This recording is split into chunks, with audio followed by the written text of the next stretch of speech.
Have you ever felt afraid when nothing around you is actually dangerous? Your heart races, your chest tightens, your mind starts predicting worst-case scenarios, even though you're sitting safely in your room or scrolling on your phone. And the most confusing part is that you know logically you're not in danger, yet your body feels like it is. That's because fear doesn't come from what's happening around you. It comes from what your brain predicts might happen next. That's exactly how it feels. Nothing is wrong in the moment, but my body acts like something terrible is about to happen, and it makes me feel crazy for even being scared. You're not crazy. You're experiencing your brain's ancient survival system misfiring. The part of your brain that controls fear was designed thousands of years ago when danger was physical and immediate. Predators, enemies, starvation.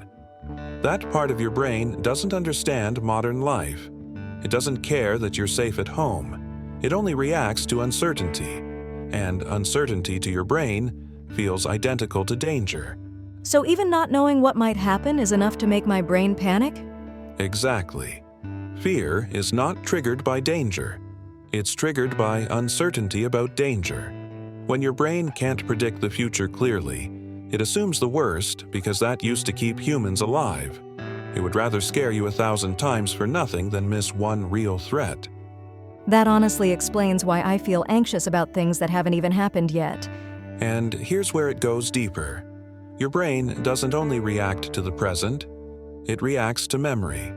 If you've ever been hurt, betrayed, embarrassed, rejected, or overwhelmed in the past, your brain stores the emotional pattern, not just the event. So later, when you enter a situation that remotely resembles that past experience, even slightly, your fear system activates automatically. So my fear isn't really about now, it's about then. Exactly. Fear is often a memory, not a prediction. Your brain is trying to prevent you from reliving pain it already knows. But because it can't tell the difference between past and present at an emotional level, it reacts as if the old threat is happening again. That actually makes fear feel less random and more understandable. And here's another layer most people never realize. Fear doesn't always feel like fear. Sometimes it feels like overthinking. Sometimes it feels like procrastination. Sometimes it feels like irritability, withdrawal, or the urge to escape. Your brain doesn't label these as fear. It disguises fear as logic. That's scary, because it means I could be afraid without even knowing that fear is what's driving me. Exactly. Your brain will often say, "I'm just being careful," when what it really means is, "I'm afraid of what might happen." It will say, "I just need more time," when it really means, "I'm scared of making the wrong move." Fear hides behind reasoning because your mind wants to protect you without making you feel weak. That explains why fear feels so convincing. It always sounds rational in my head. Because it's designed to. Fear speaks the language of logic so that you obey it. And here's the brutal truth. Your brain does not care about your happiness the way you think it does. It cares about safety first. Happiness is secondary. Growth is optional. Safety is the priority. So my brain would rather keep me stuck and safe than let me move forward and risk pain. Exactly. This is why people stay in situations they hate. This is why people don't leave unhealthy relationships. This is why people don't take chances they deeply want to take. Fear convinces you that staying uncomfortable is safer than risking the unknown. That honestly hurts because it feels so true. And here's the twist that changes everything.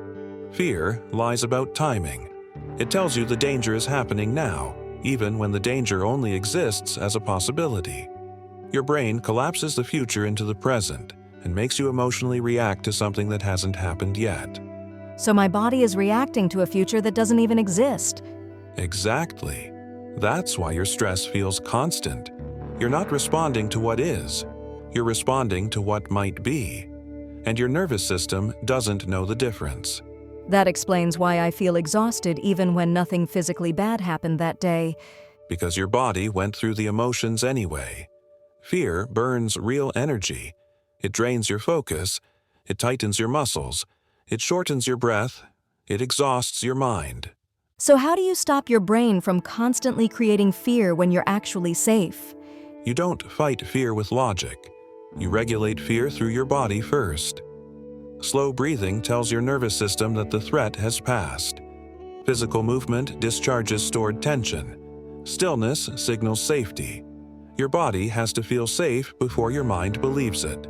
So calming the body comes before calming the mind. Always. And once your nervous system settles, your mind can finally reevaluate reality without panic distorting it. Then you can ask better questions. Is this actually danger?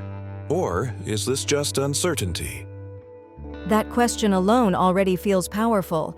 Because it gives control back to you. And the final truth is this: your brain creates fear even when you're safe, because fear once kept humans alive. But you no longer live in the world your brain was built for. And learning to calm fear isn't weakness. It's how you update your survival system for modern life. That feels like the first time fear actually makes sense, instead of feeling like something broken inside me. Because nothing is broken.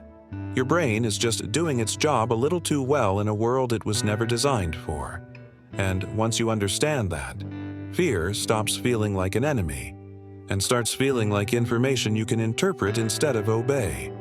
That's a powerful way to see it. If you enjoyed this conversation, subscribe to the Curiosity Vault, where we uncover the psychology behind why your mind thinks, reacts, and behaves the way it does. Until next time, stay curious.